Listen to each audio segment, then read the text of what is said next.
watching my shot on 440? Yeah. Okay, he's like out front in the White House. He's out front.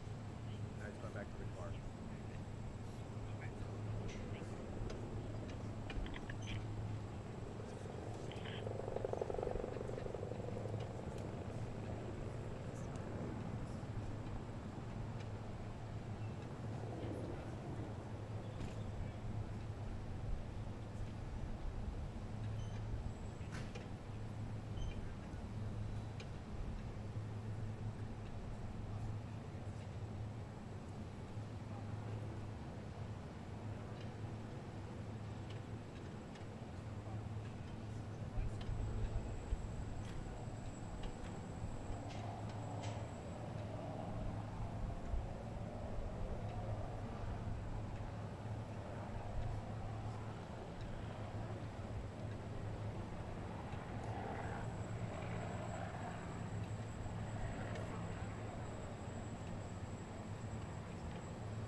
party of transparency, and we believe in transparency, and I think it's good for you to see certain aspects of Camp David. It's a very special place.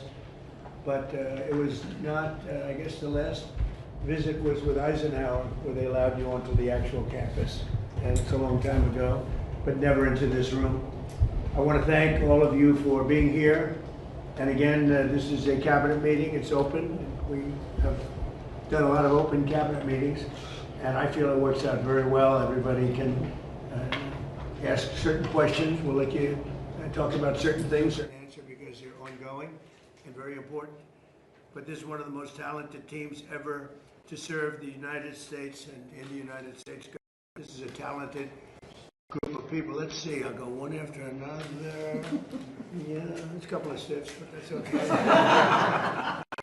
No, it's an amazing group, and America is safer and stronger and far more successful than it was 2 years ago, and I think, frankly, that it ever was. I don't think it's ever been anything like this.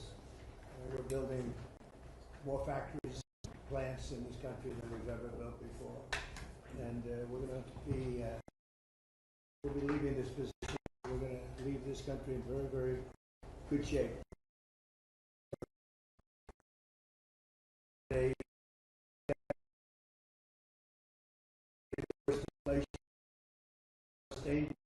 Secure in history. We have rampant crime, men and women, transgender mutilization of your children, and the world. Other than that, they did quite a good job. In less than 18 months, we've turned around 4 years of disaster, and we now have the strongest border in American history. We went from the worst border I've ever in any country in history. 5 million people came through in 4 years, and these are people that in many cases you don't want. They were murderers, they were drug dealers, they were people that you do not want. Now we have the strongest border in American history, and for the last 15 months, the report just came out again, we've had no people coming in through our southern border, zero. And it's almost hard to say, because you'd say, is that even possible? They had 25 million people came in. We have no people coming in illegally through our southern border. And that's in history, so think of that zero, a big beautiful zero. The murder rate saw its single largest drop ever recorded to the lowest in 125 years. That goes back to, think of it, that goes back to 1900. Lowest murder rate in the history of our country. So that's something.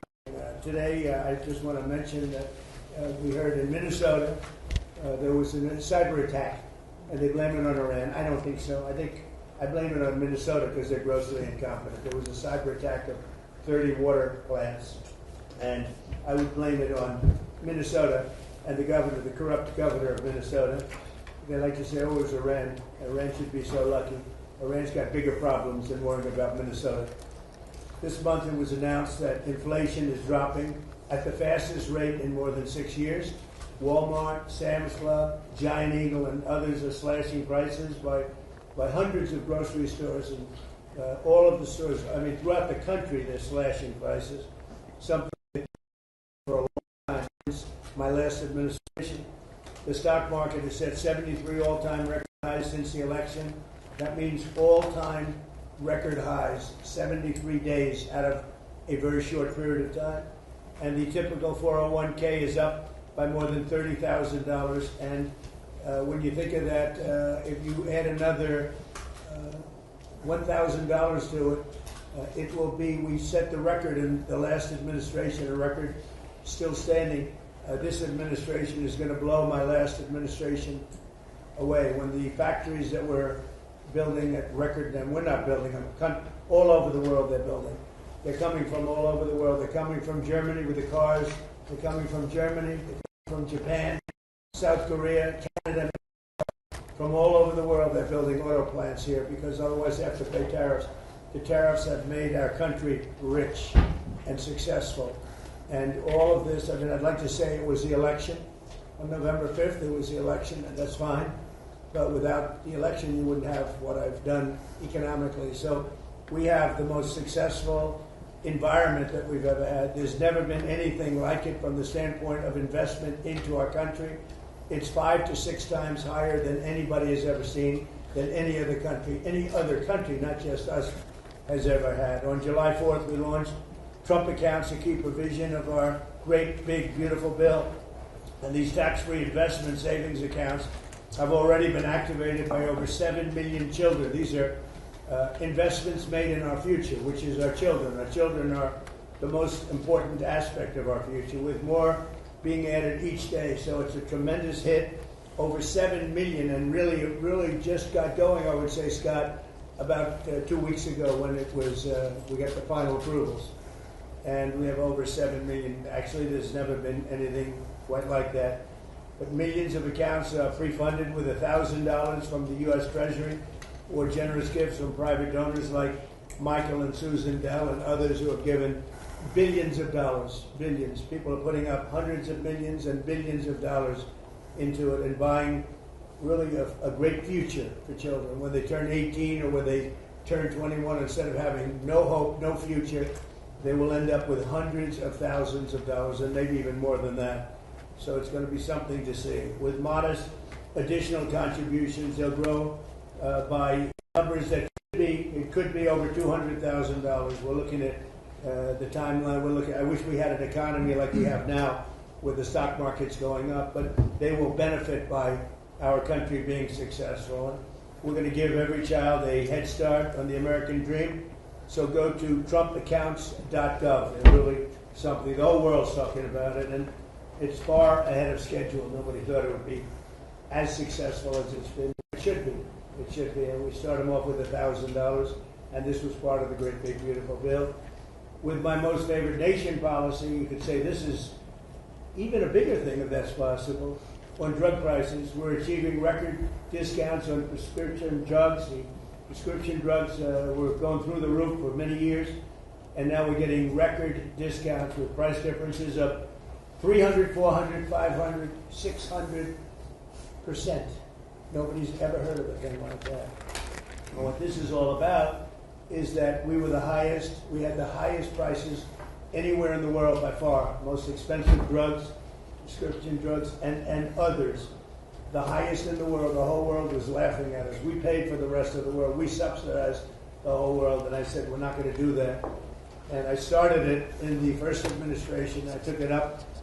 Obviously, Biden wasn't able to do anything about it because you had to get the consent of the drug companies, and you had to get the consent.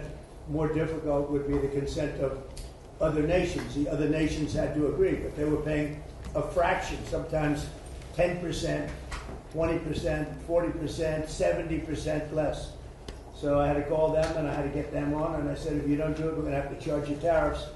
And they all said no at first, very politely said, sir, we can't do that. We're not going to double our prices. They had to double their prices, and in some cases triple their price, and we would come down. So a pill that sold for $10 in Germany would sell for $130 in New York. Same pill from the same company, the same factory, the same plant, same laboratory, from $10, and we pay $130. I say, no. Now the world is a bigger place, so it's not as bad as it sounds for them. So they went up to 20, and we came down to 20. So we now have the lowest drug prices anywhere in the world. We're tied with the lowest, but we're basically its favorite nation. So we have the lowest drug prices anywhere in the world from the highest drug prices anywhere in the world. Now, what that does for your health care, I mean, I see these fake polls where the Democrats have wonderful numbers on this stuff, and they are horrible, what they've done. Obamacare is a total disaster. It's a costly wreck. It's unaffordable. We call it the Unaffordable Care Act. It's a disgrace. They never even thought of being able to do something like this. They didn't even try. So I got the drug companies first, and then I got the countries. And the drug companies agreed because they knew the countries wouldn't agree. And when I called Germany, France, when I called the UK, when I called all of these countries, I said, you got to do it. It's unfair. We're paying 10 times more than you're paying for the same drug. You can't do this. And they said, well, we're not going to do that because we're going to have to double our price in order to make you happy. I said, no, maybe you're going to have to triple your price. They said, well, we can't do it. I said, that's all right. You can't do it, then I can't do something also. And I'm going to charge you very substantial tariffs, which are far more than we're talking about. And they all said, we'd love to do it. we'd love to do it. It would be our great honor to do it. So nobody else would do this. This would have never happened. So your drug prices have gone down by numbers not even thinkable. My first term, I had the privilege of having lower drug prices from the beginning of the year till the end for the first time in 28 years. You remember. And I called a news conference to announce it. So the year had ended, and I was turned out 1/8 of a percent. 1/8 of a percent. Little tiny this much. It went down that much during 1 year. First time in 28 years it went down. It was always like this, just up, more expensive. And I called a news conference. I was so proud of myself, and I said, ladies and gentlemen, first time in 28 years drug prices have gone down from January till the end of December. And I want to just congratulate everybody for being a part of this wonderful experiment. And 1/8 of a point. Now we're talking about 400, 500, 600% coming down. We pay the lowest drug prices anywhere in the world from the highest. So, and I'll say it again and again because the press doesn't want to report it. The fake news doesn't want to report it. They don't want to talk about it. What that does for healthcare, Bobby, is unbelievable because medicine's a big part of healthcare. So I wish that people would understand that, and I hope they're going to vote for us in the midterms because you'll see some stuff that will be horrible because they can blow it very fast if they don't know what they're doing. So your drug prices are great. You know, I saw Spain yesterday, and I watched the catastrophe that took place. It looks like an invasion of a country by hundreds of thousands of people. And that same thing's going to happen to us if the Republicans don't get elected, except worse. Much bigger, much easier to get into, despite the fact that we have built thousands of miles of wall, which I said we were going to do, but we didn't have that, forget it. But we have the safest border in the world. If we're not in office, our country will be invaded at levels that made Spain look small time. And when I watched it, I said, boy, I'm going to say it because I knew you were going to be at Camp David, and I say, that's going to be a talking point for the midterms. Because when you look at what happened to Spain, they don't know what to do. And it's happening again today. They're coming in by the tens of thousands. They're just invading the country. And what that is weak law, bad management, but very liberal law. They passed a couple of laws, and people read. You know, people are smart. They read from other countries, and they swam that 3-mile swim, or however they got in, but nobody's seen anything like it. That will look good compared to what's going to happen to the United States. The biggest thing, the worst thing that Biden did is allowing 25 million people into our country, because many of those people are criminals. They're murderers. A lot of murder. 11,888. A lot of them are gone now. We got them out. But they allowed people to come into this country that you can't allow to come into a country. We're also making an unprecedented investment in the United States Armed Forces, where we're doing great. And we rebuilt the armed forces. We rebuilt our military in my first term. But we are doing great with our military. They spent a lot of money in our military. They gave away $300 billion worth of ammo and everything else in Biden's term. But we're building it up fast, and we just have a great military. That's all there is to it. But we rebuilt it in my first term, and we're using it in my second term with Venezuela and other places, and Iran now. Iran is doing very poorly. Just in case you read incorrect stories, they're doing very, very poorly. They're having a hard time. They've been very dishonest. They've been very dishonorable to deal with. But that makes no difference. They're doing very, very poorly. We're also making that investment and looking forward to getting $1.5 trillion next year. People see now how important it is. We want to keep a safe country. We have to keep a safe country. And the good news is all of that equipment is made in the USA. So we're making it here. It's jobs.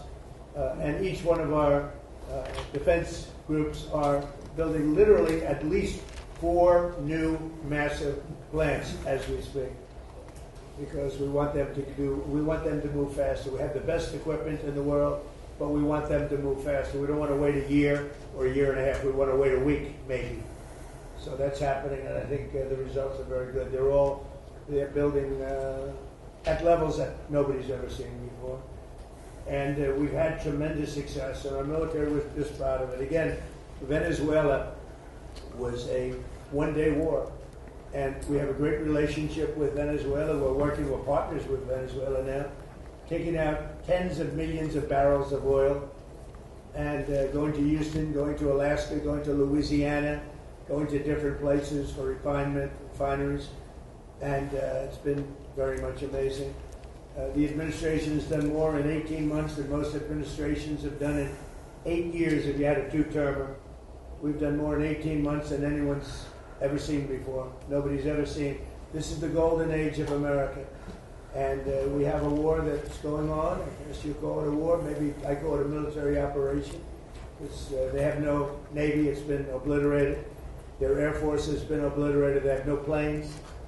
Their missiles have been largely, they have some left. They have some, but they have far fewer than they had 4 or 5 months ago.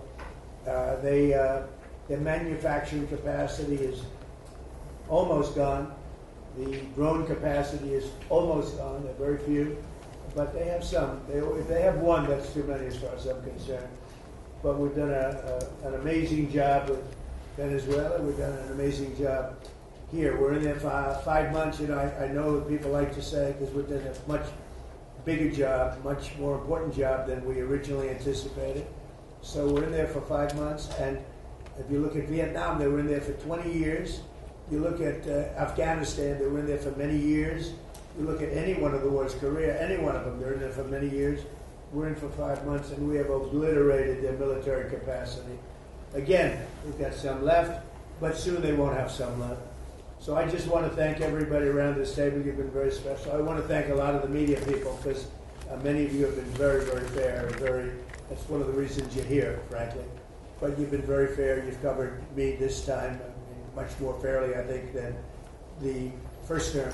The first term was a great success. We had the greatest economy in history in the first term, and this term is going to blow it away. I think this term is going to actually blow it away.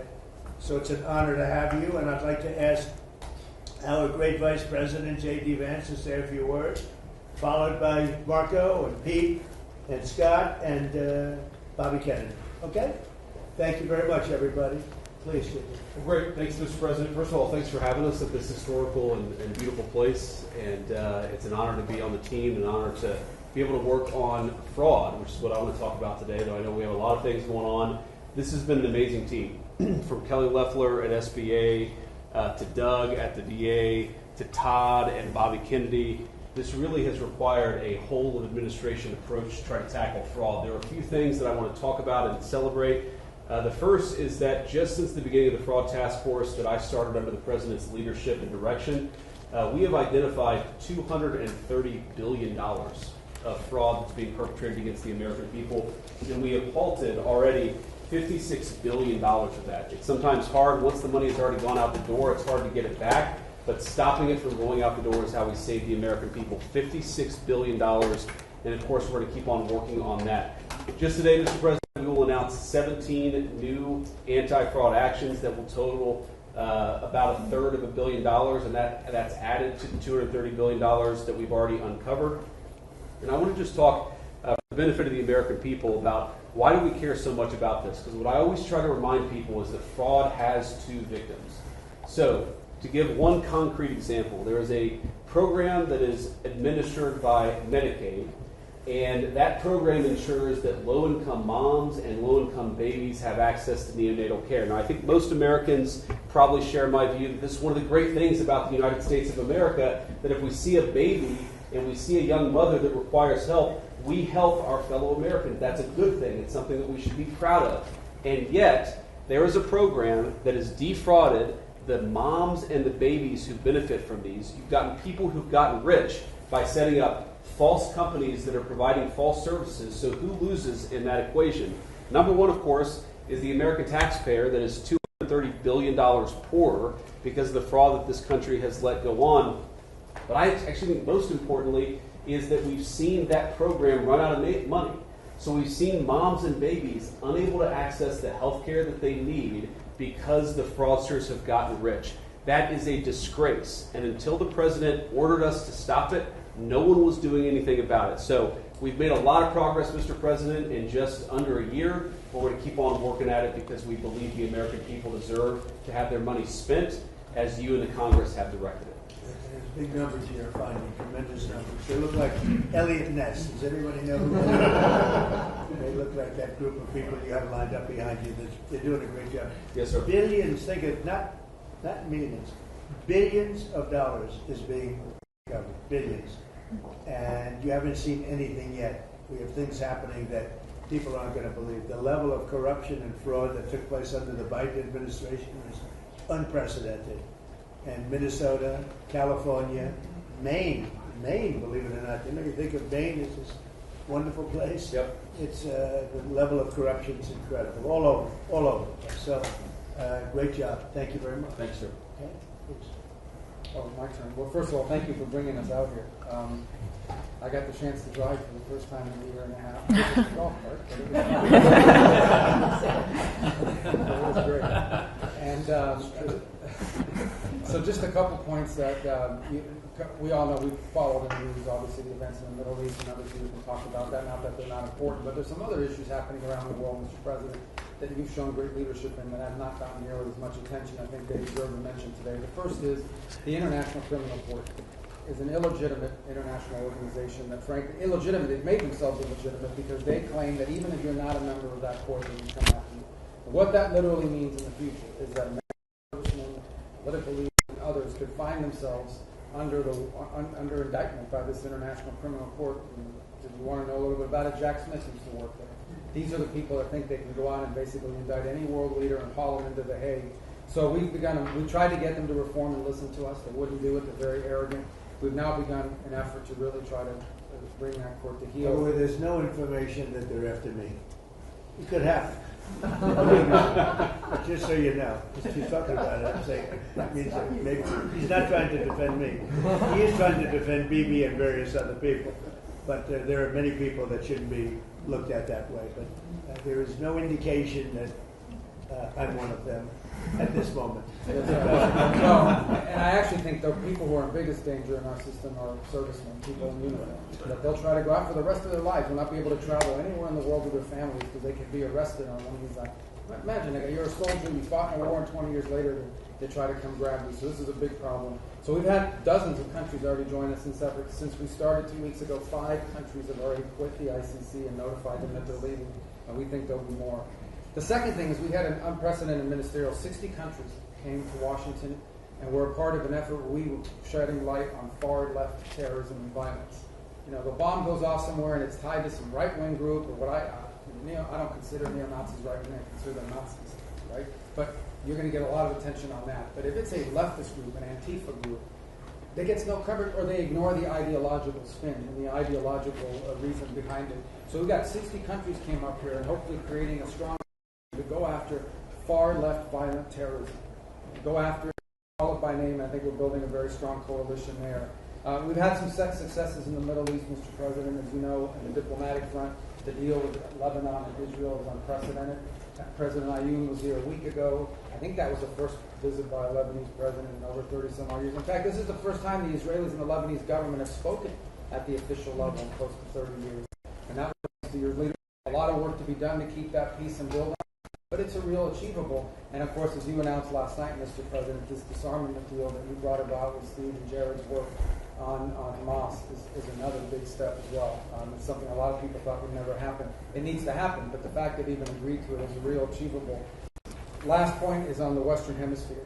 For the first time in 15, 20 years, the overwhelming majority of the countries in the Western Hemisphere are now led by pro-American leaders and pro-American governments. It's an extraordinary achievement. All of it happening through virtually every election that's happened in the world. You were elected president, has elected someone who is American. And I think this is an incredible situation. And last but not least, and I have to thank a number of agencies here, particularly the Department of War, after that terrible earthquake in Venezuela, within 36 hours, the full force of the American government was on the ground providing humanitarian assistance. It was a sight to behold.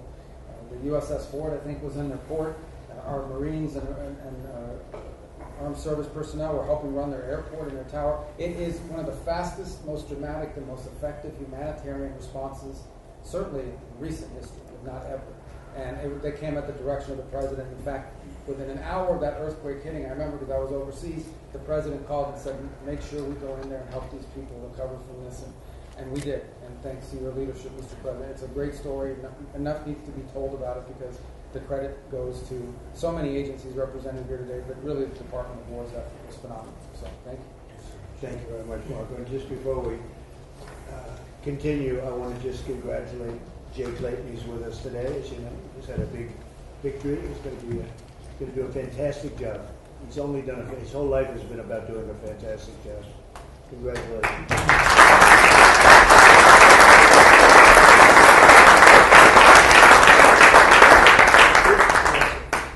Well, thank you, Mr. President, for the invitation, the opportunity to be here. It's an honor for the War Department to help run this facility also, from the food to defense line. It's an honor to have you, and it's great Americans here and all around the country and all over the world who are the core of what keep us safe. But in order to do that, you have to have a leader that's willing to put them in a position to do it. And that's my takeaway, Mr. President, is sort of 3 points. One, it takes courage. 2, it takes restoring a spirit, which you have done. And 3rd, it takes investment, and not just an investment, but a generational investment. And I think people miss that. The courage it takes to seal the border, to say we're going to do it every single day, and we're going to do it on behalf of the American people. The courage to bomb the Houthis and say we will maintain freedom of navigation. I wonder why they're not involved in this conflict, the Houthis, even though they're a proxy of Iran, because they felt the weight of American power for 45 days, and you had the courage to do that. Courage to do Midnight Hammer, conclude the 12-day war by obliterating their nuclear sites. Something other presidents had the option on their table to do, but they never pulled the trigger because of the complications, because of the challenges, because of the risk. Courage. Courage to take on the cartels and drug boats, and now forming the ACCC, the America's Counter Cartel Coalition, with all those friendly governments that Marco talked about, who want to be shoulder to shoulder, not just with America, but with a bold, strong America with clear leadership. The courage to go get Maduro in the most heavily guarded house, inside the most heavily guarded fort, inside the most heavily guarded town in their capital city in the middle of the night, and change the entire dynamic of that country and that region. And the world saw what the American military was capable to do. But that doesn't happen unless the Commander-in-Chief says you're authorized to do it, and will take the handcuffs off when you do it to ensure that Americans come home. The courage to undertake Epic Fury and this Iranian regime and ensure they never have a nuclear weapon, which remains your commitment. And frankly, the courage to negotiate with people that have shown no willingness to do so honestly, with incredible negotiators who are the best in the world, and give them every opportunity to do it, give those things up peacefully. All of that takes guts. But that comes on the backs of the change in the spirit of our department. You talk about spirit all the time, and you're right to do so. When you rip out DEI, when you rip out social engineering and social justice, and you put in merit, and then you untie the hands of commanders to be commanders, to enforce discipline and accountability, to get back to basics, then you get historic re-enlistment inside our ranks. Our best people, Mr. President, are staying because they want to be in that kind of department. And then historic recruitment record amongst young Americans. Every month, our department breaks records. And when did that trend line start? On Election Day, 2024, when the American people said, I want to serve under this president. And that new name, the Department of War, has become the ethos, the warrior ethos of our department. Again, spirit. And I will note, the flyovers will indeed continue until morale improves. But that's also spirit. Parades, 250, flyovers, the American people seeing and feeling their military in ways they have not in the past. That's spirit. And then finally, Mr. President, a generational investment. You rebuilt the military in your first term, and you've spent in your first year $1 trillion, and now we are committed in working with Congress to get $1.5 trillion. But this is not the same way we funded our department in the past. This is a businessman in charge. This is a deputy secretary of our department who's a turnaround guy, just like the president is, saying we will not fund money, we will not fund the department the way we have in the past. In fact, so far, $75 billion in private investment from defense companies who are now investing in new plants, new equipment, new assembly lines to build the munitions of the future faster than ever possible. That's saving taxpayer dollars because the companies themselves are investing. That would never, the arsenal of freedom would never happen without you.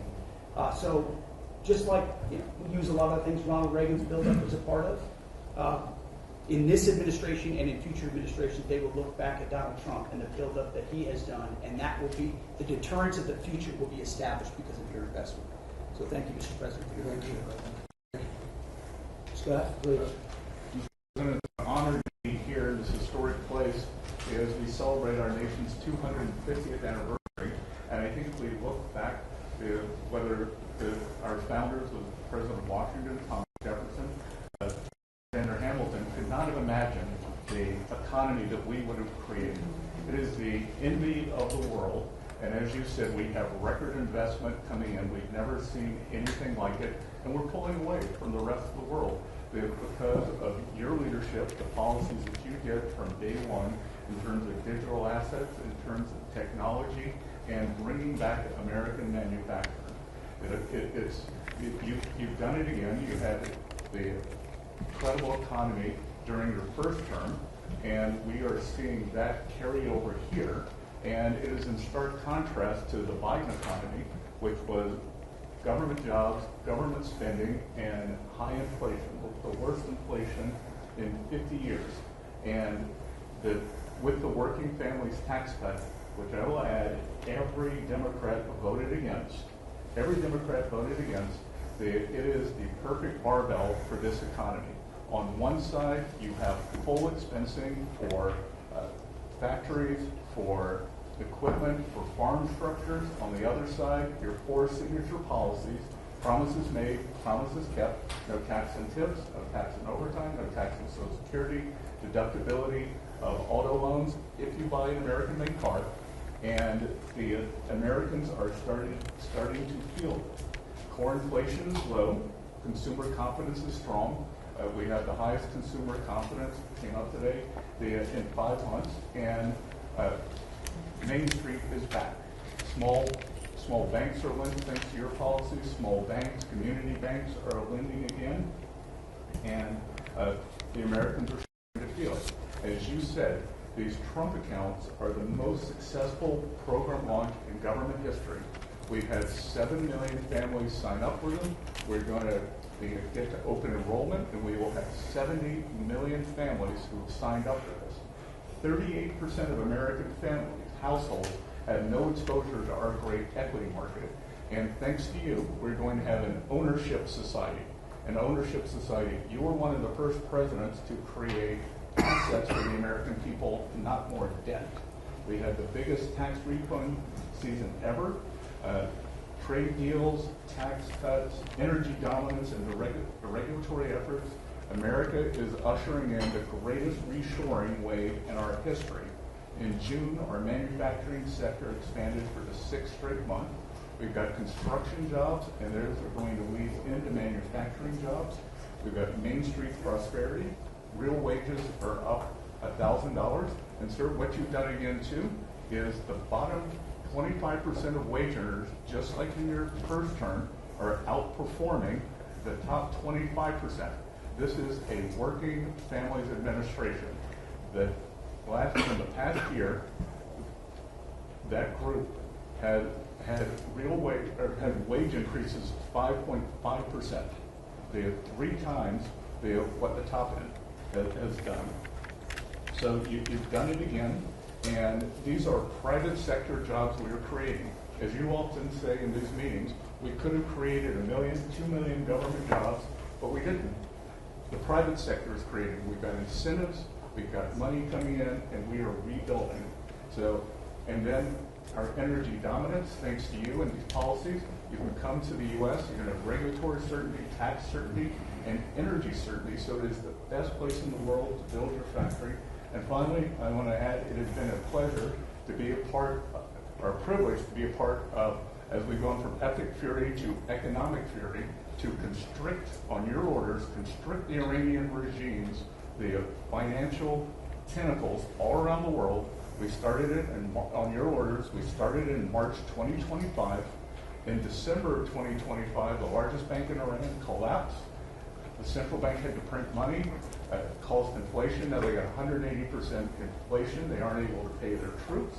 And on your orders, we are searching for their assets all around the world, and that money will go to the Iranian people, Americans who have been harmed by the Iranians, whether the USS Cole or the barracks in Lebanon, or it will go back to when the Iranians attacked these ships coming out. So it's been a privilege to be part of that, and I look forward to the rest of it. Thank you. I want to just add that today there are more people working in the United States than at any time in the history of our country. We have more people working today. We'll think of that number. Right? More people working today by far than at any time in the history of our country. So it's been something very special.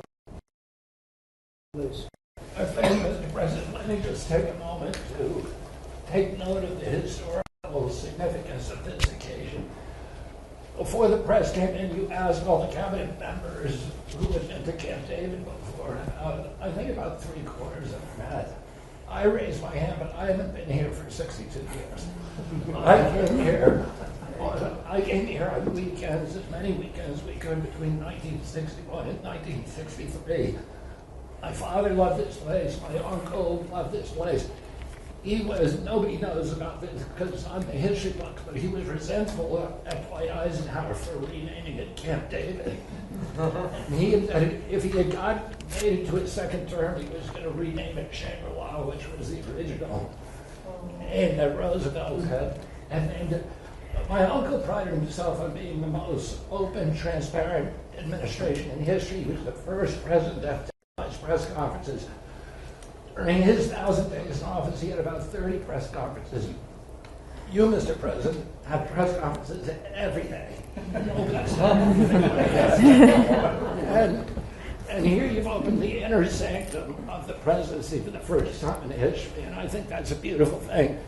Because you also face, although you gave these guys a lot of compliments, the most hostile press corps that any president in the United States history uniformly. So, anyway, I'm going to talk just briefly about a subject you alluded to, which is the MFN, and just so everybody has the background, you were here to every president promised to fix that disparity between what we pay and what the other developed countries pay. When you came into office, the list price for Ozempic was $1,350 for Americans. You could get it at any pharmacy in London, Hamburg, Frankfurt for $88. And this, every president, President Bush, President Biden, President Clinton, President Obama, have all promised to fix it. None of them did anything. You fixed it. Today,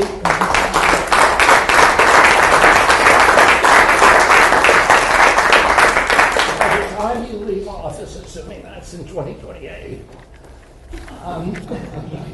95% of the drugs that are available to Americans, they will be paying the lowest prices in the world. Trump RX, just in a short time that since we put it out, has saved Americans $700 million. We now have 800 drugs on there. We have deals with Amazon, with GoodRx. We're adding more and more drugs every day. And I'll just give you one example. Praluent is a very popular cholesterol drug. Its list price is $522. That's what everybody is paying. We now have it on Trump RX for $237. That means that the 300,000 Americans who take that drug will be saving $3,700 a year on pharmaceuticals every year. And you can apply that across the board. This is going to change. It's making pharmaceuticals affordable, the most affordable in this country of any country in the world. Well, thank you, Mr. President. How are you doing on the autism research? We will have an answer for you. We just got That's so important. Okay, we'll be talking about that. We'll be having something of interest. Such an important thing. There's a picture of your uncle right there on the wall. And he's looking handsome about it. And that's quite a picture. Did you see it? Yeah. So maybe that gave me the idea to start out, but it's quite a picture. Any questions? Mr. President, Go ahead. We've seen these strikes between Iran and the United States over the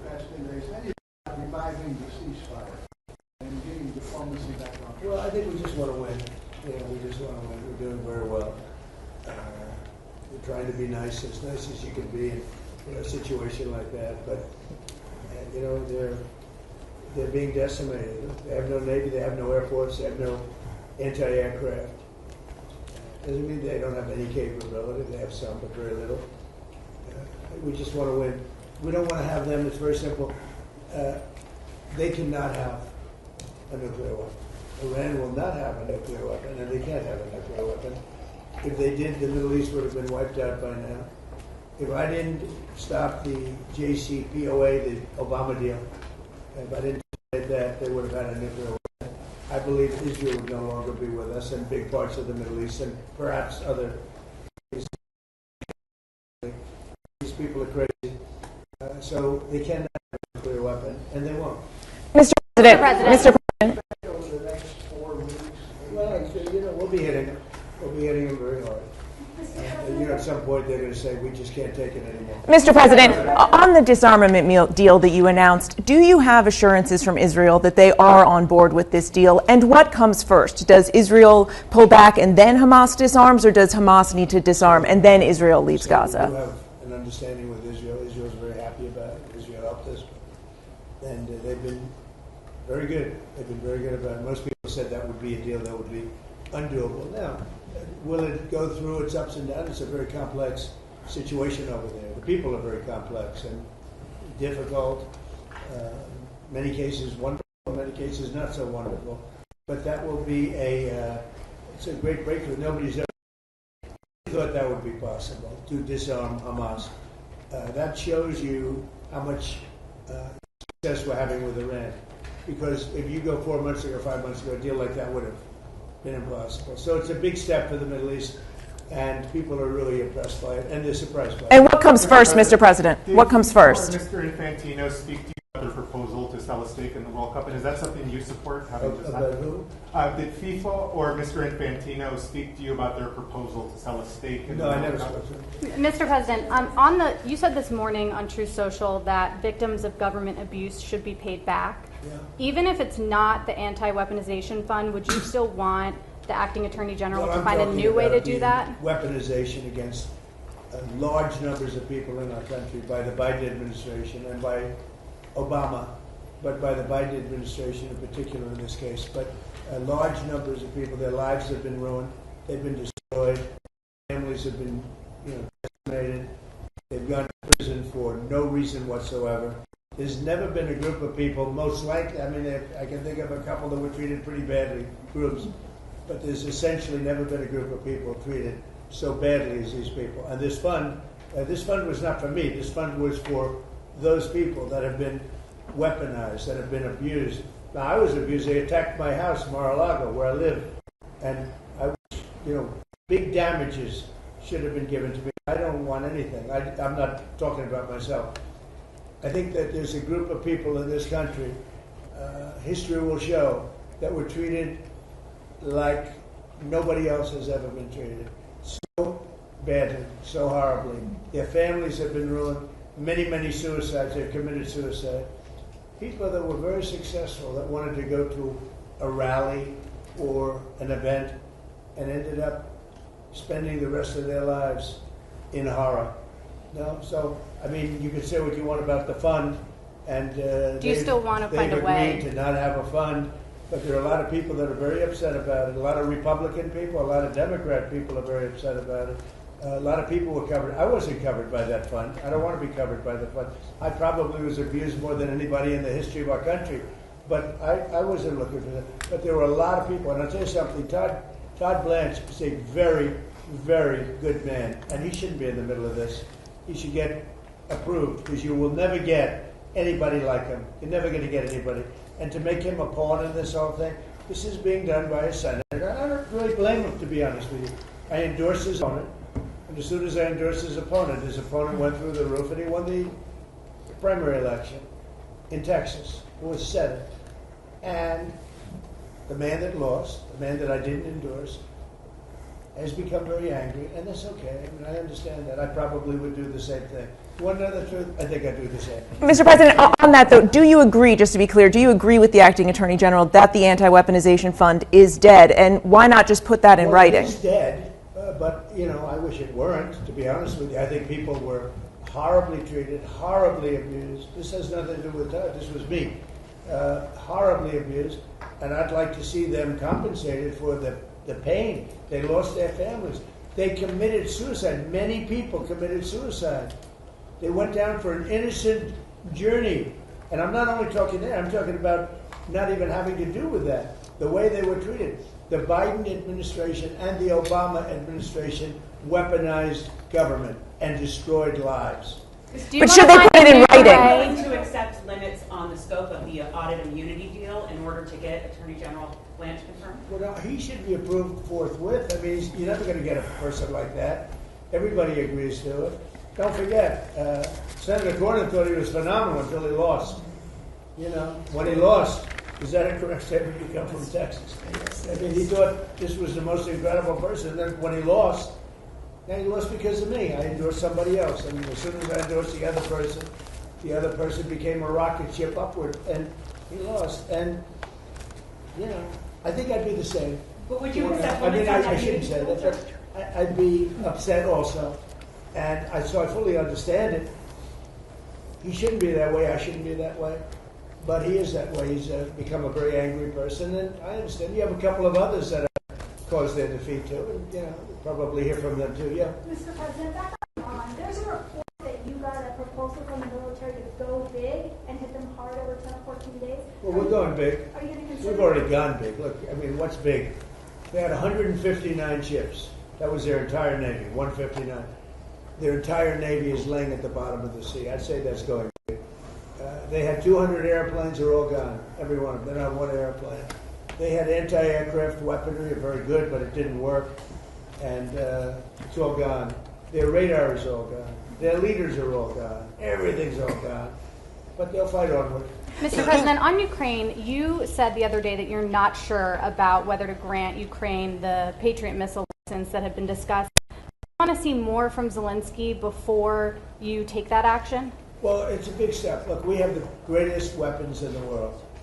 We have the greatest drones in the world. People don't know that. We have the greatest weaponry in the world. We have, in the case of President Zelensky, he'd like to have some Patriots. He'd like to have some Tomahawks, which are, you know, lethal, one offensive, one defensive. But give somebody the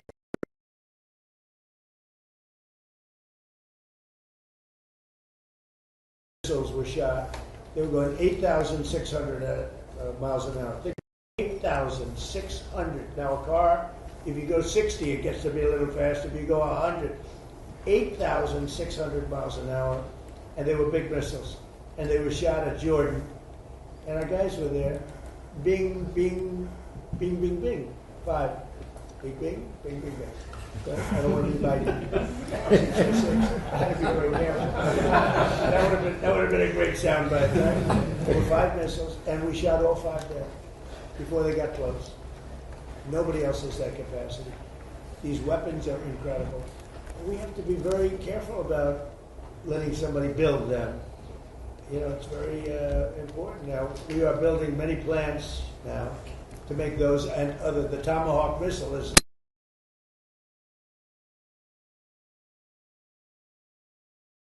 Nobody's ever said anything like it. You have to be very judicious, but you have to be very careful. Now, we have not agreed to that. We're talking about it.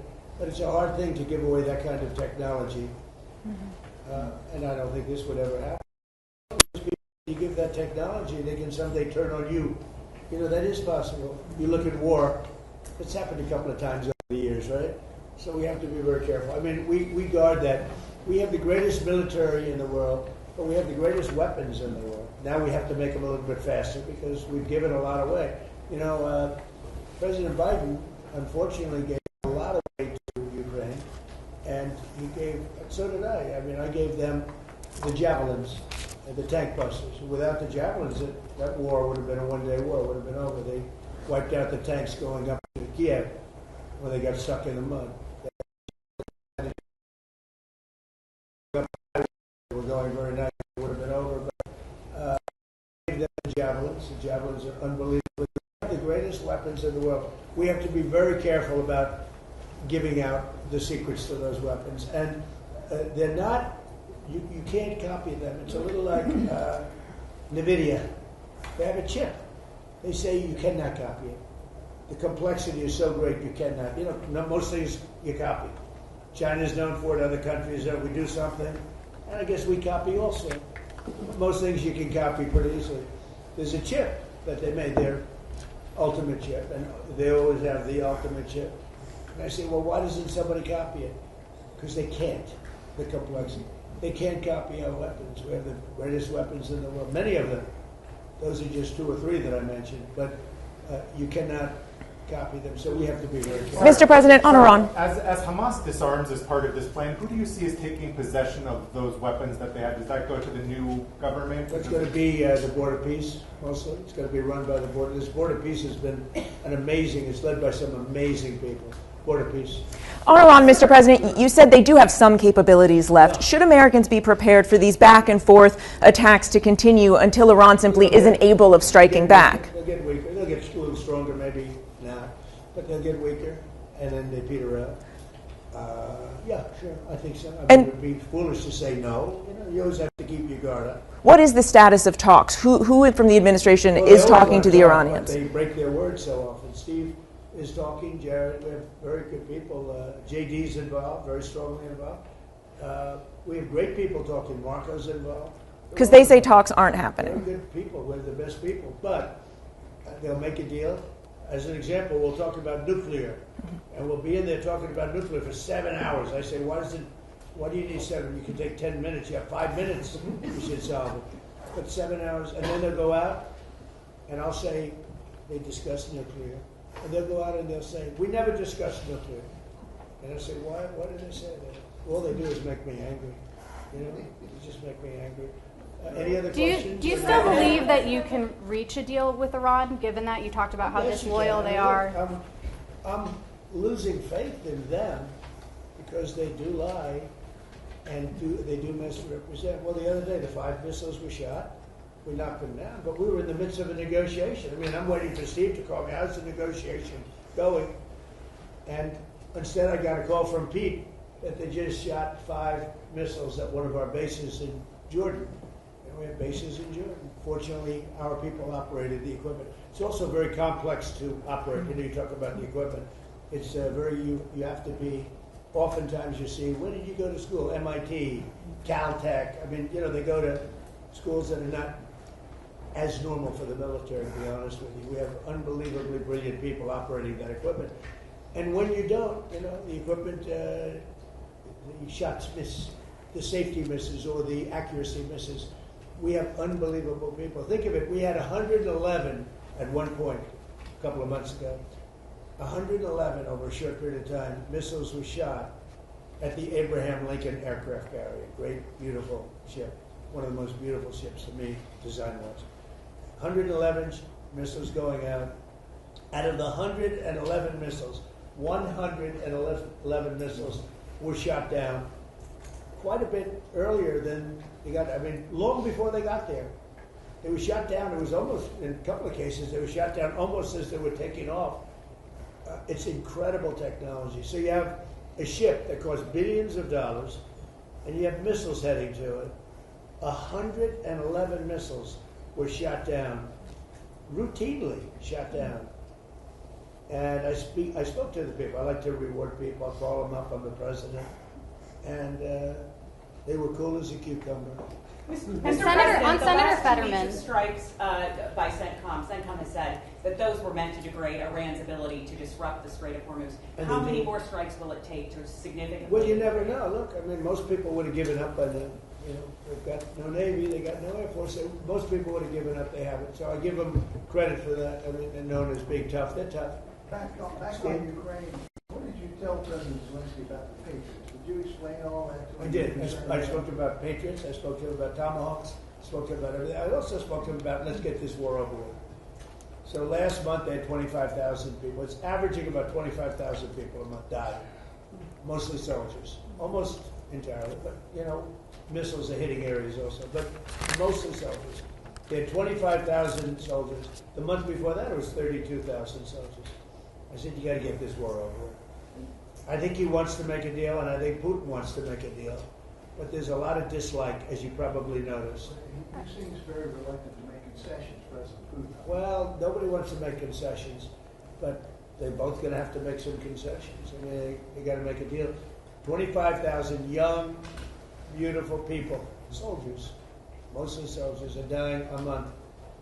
It's. I ended 8 wars. That was the war I thought would maybe go first, and it really hasn't. It's gone last. I mean, I ended wars that were, in theory, much more difficult to end. We had a couple that were into the 30-year category. Well, the Congo, look at the Congo and Rwanda. That was our nasty war. And peace, I don't know how long that one's going to stay. But we ended India, Pakistan. 11 planes were shot down. That was raging. That was bad. I used tariffs. I said, if you're going to go to war, 250% tariff to each of them. And they screamed and yelled and were very angry. They were both angry about it. And a day later they called and they said, we will not go to war. But I ended up, and the Prime Minister of Pakistan said I saved 50 million lives. Because that's 2 nuclear powers, serious nuclear powers. Thank you very much, everybody. Thank you. Can you rule out that Iran is behind the water attacks? Can you rule out that Iran is behind that cyber attack? You guys can have You don't think so? I think Have you talked to Minnesota Thank is behind it. You know who's behind it? Minnesota, because they're grossly incompetent. I think the governor's behind it. I don't think there was an Iranian cyber attack. I think that Minnesota ought to get its act together. It's one of the worst run states. JD will tell you. He found tremendous corruption in Minnesota. Yes, sir. And by the way, just gave me a report. Massive future things having to do with corruption in Minnesota are happening right now. Thank you. Have you talked to Senator Fetterman about leaving the Democratic Party? Thank you, guys. Thank you.